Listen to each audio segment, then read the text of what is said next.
क्या एक और बैंक डूब सकता है? बहुत बार ये खबरें हमारी आती हैं इस तरह की और एक और बार यहाँ पर स्टॉक मार्केट में पैनिक की सिचुएशन हुई।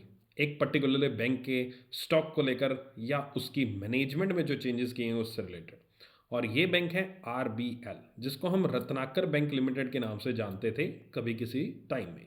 अब इसका नाम आरबीएल कर दिया गया है। आरबीएल बैंक में हाल ही में रिजर्व बैंक ऑफ इंडिया ने एक एडिशनल डायरेक्टर अपॉइंट किए और एडिशनल डायरेक्टर जो अपॉइंट किए वो आरबीआई ने किया section 39 A B of banking regulation act के तहत।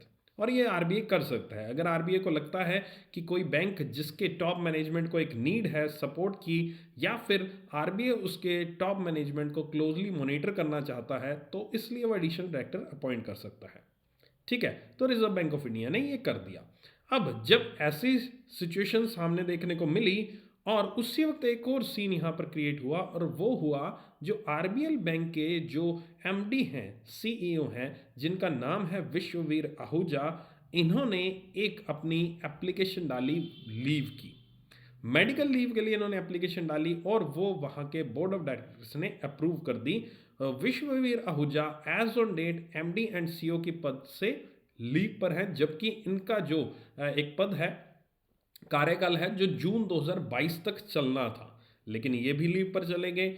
उधर से रिजर्व बैंक ऑफ इंडिया ने यहाँ पर एक एडिशनल डायरेक्टर अपॉइंट किया मॉनिटरिंग के लिए, और इस तरह की खबरों ने मार्केट में एक पैनिक की सिचुएशन क्रिएट कर दी और सभी जगह पर यहाँ पर आरबीएल बैंक के स्टॉक को बेचा जाने लगा। और आरबीएल बैंक का स्टॉक एक दिन में 23% तक गिर चुका था, जो कि अपने आप में बहुत बड़ी अमाउंट है गिरावट के हिसाब से। ठीक है, लेकिन अब यहां पर रिजर्व बैंक ऑफ इंडिया को इसके लिए क्लैरिफिकेशन देना पड़ा। रिजर्व बैंक ऑफ इंडिया ने यह कहा है कि आरबीआई कभी भी किसी वक्त भी किसी भी बैंक की मॉनिटरिंग के लिए ऐसा कदम उठा सकता है। तो इसका मतलब ये नहीं है कि डिपॉजिटर्स का पैसा सुरक्षित नहीं है।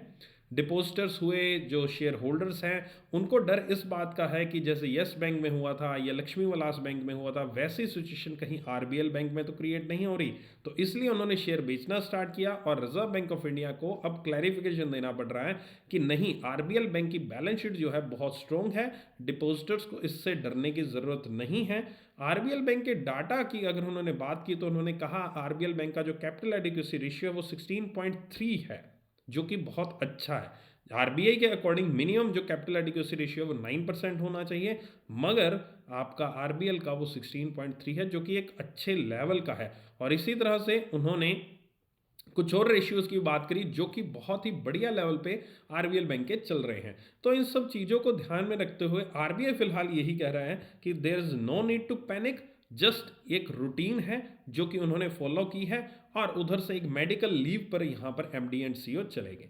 अब मुझे आपको कमेंट सेक्शन में बताना है कि आरबीआई के द्वारा जो एडिशनल डायरेक्टर अपॉइंट किए हैं उनका नाम क्या है, जो आरबीएल बैंक में मैनेजमेंट में आए हैं, और विश्ववीर आहूजा की जगह पर अभी फिलहाल एक बार टेम्परेरी जो उनका काम संभालेंगे उनका नाम क्या है। ये दोनों नाम आपके एग्जाम पॉइंट से बहुत ही इंपॉर्टेंट है।